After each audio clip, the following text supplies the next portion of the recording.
Is calling case number 25-055-67401.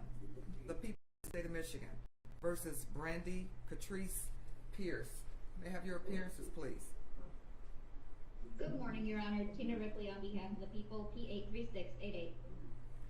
And good morning, Ryan Moran, P83665 on behalf of Ms. Brandy Pierce. We waive the formal reading. Ms. Pierce stands mute. She's been advised of her rights. Okay, good morning to you both.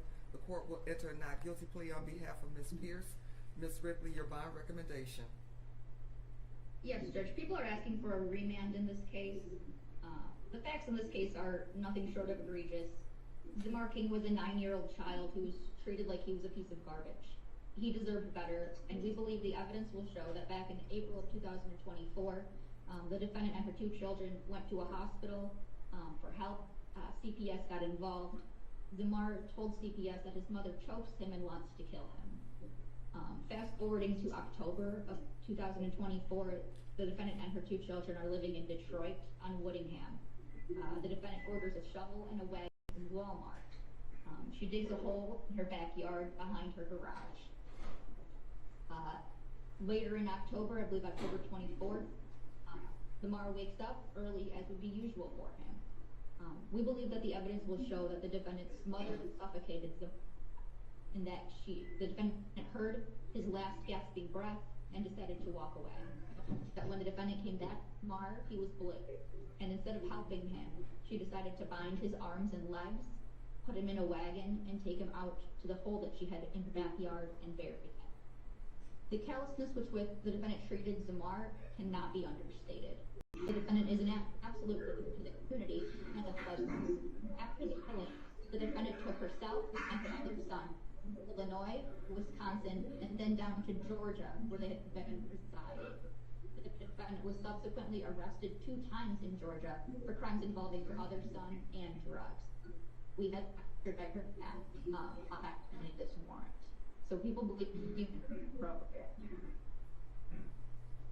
Okay, thank you. Your response, Mr. Moran? Judge, so on behalf of Ms. Pierce, I can tell you that she's 46 years old.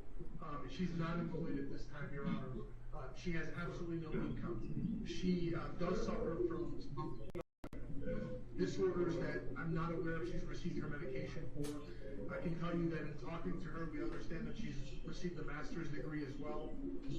Ultimately, Your Honor, I think we lost Ms. Ripley, so there we go. So ultimately, Your Honor, when it comes to bond, I think it's important to know that it's easy to, read up a police report and read the most egregious allegations and then confine somebody to jail.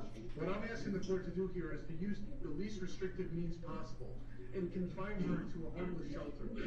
She would ultimately, any concerns that the prosecutor or the court would have would be addressed with a home confinement GPS tether to a homeless shelter. She is homeless, Your Honor. I don't think it's appropriate for me to even argue the facts in this case at this stage. But when it comes to ties to the community or flight risk, I hear what the prosecutor is saying that she wasn't found in another state. I still think a tether addresses that. So my ultimate request, Your Honor, is to release her on a reasonable bond, confining her to a homeless shelter. Okay, thank you. After listening to the arguments of the parties, the court has had an opportunity to review the investigator's report and take into consideration the background information that has been presented by defense counsel. The court certainly is concerned. Not only is Ms. Pierce a danger to the community, but also a flight risk. After these egregious acts or allegations,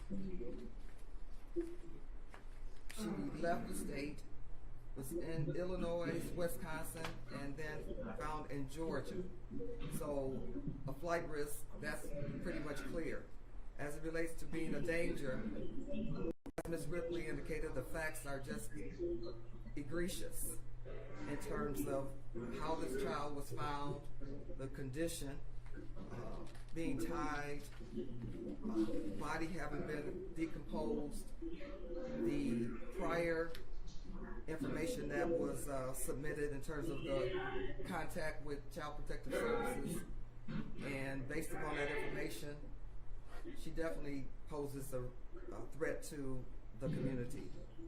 So the court believes that based upon the information, finds through clear and convincing evidence that she is a danger. Also, that based upon the information that has been set forth in the investigator's report, it appears that the